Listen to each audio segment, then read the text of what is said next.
नमस्कार, आदाब। दोस्तों, आज मैं आपके लिए एक ऐसी कहानी लेकर आया हूँ जिसमें मैं आपको बताऊंगा कि एक सरकारी नौकरी करने वाला लड़का अपने ही मम्मी पापा को लिखता है और बहनों को बताता है कि वो अब आप किसी से कभी भी नजर नहीं मिला पाएगा और इसलिए मैं नहर में कूदकर अपनी जान देने जा रहा हूँ। ऐसा क्या होता है उस लड़के के साथ और उसकी क्या मजबूरी होती है कि वो ऐसी बातें अपने घर वालों के लिए लिखता है। इन सभी सवालों का जवाब जानने के लिए इस चैनल को लाइक और सब्सक्राइब जरूर करें। दोस्तों, ये कहानी उत्तर प्रदेश के रहने वाले एक 30 साल के लड़के की है जिसके परिवार में माता पिता और उसकी 3 बहनें होती हैं।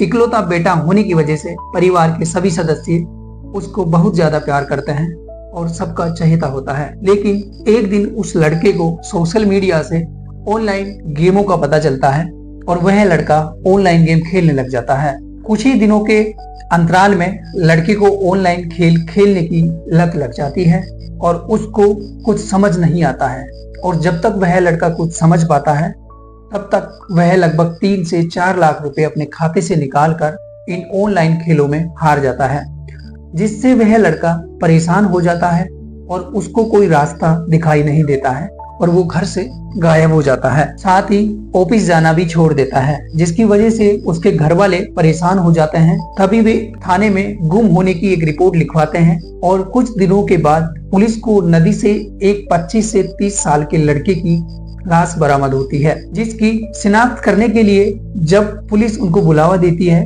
और वो परिवार वाले वहां जाकर देखते हैं तो उनके पैरों तले की जमीन निकल जाती है। पुलिस को लड़के के पास से एक नोट बरामद होता है जिसमें मृतक लड़का अपने परिवार वालों के लिए लिखता है कि मेरे प्यारे मम्मी पापा, ऑनलाइन गेम खेलने की वजह से मैं बहुत ज्यादा रुपए हार गया था, जिससे मैं डिप्रेशन में चला गया, इसलिए मैं कभी आपसे नजर नहीं मिला पाऊंगा। साथ ही उसने लिखा, लव यू मम्मी और मेरी प्यारी बहनों, आप सभी मम्मी पापा का ख्याल रखना। पापा, आज मुझसे फिर से गलती हो गई और मुझे पता है कि आप 2-3 दिन गुस्सा करते और फिर नॉर्मल हो जाते, लेकिन मैं यह भी जानता हूँ कि मुझे इसकी लत लग गई है और इन ऑनलाइन खेलों को मैं छोड़ नहीं पाऊंगा, लेकिन आज मैं अपनी ही नजरों में बिल्कुल गिर गया हूँ। पापा, मम्मी को संभालिएगा और उनकी आंखों में कभी आंसू न आने दीजिएगा। प्रीति दी, सॉरी मैं आपको IAS बनते नहीं देख पाया। दिव्या दी, सॉरी मैं आपको इंजीनियर बनते नहीं देख पाया। और साथ ही मैं बहनों आपसे निवेदन करता हूँ कि मम्मी पापा और नाना नानी का ख्याल रखना। दोस्तों, इस कहानी ने मुझे अंदर तक झकझोर के रख दिया है, इसलिए सभी से कहना चाहता हूँ कि किसी भी शॉर्टकट या गैर कानूनी कार्य से कोई भी इंसान थोड़े से समय में करोड़पति या लखपति नहीं बन सकता। आपने सेलिब्रिटी, क्रिकेटरों और फिल्मी दुनिया के सितारों को ऑनलाइन गेम के ऐपों का प्रचार प्रसार करते जरूर देखा होगा।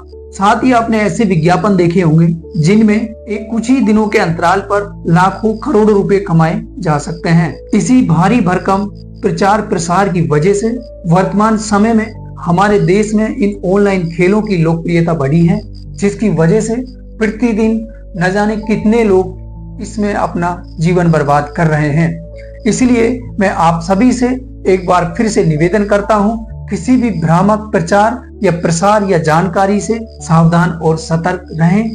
ध्यान रखें अपना और अपने परिवार का। इसी के साथ मैं आप सभी से विदा लेता हूं। फिर मिलेंगे एक नई कहानी के साथ ही इस चैनल को लाइक और सब्सक्राइब करना न भूलें।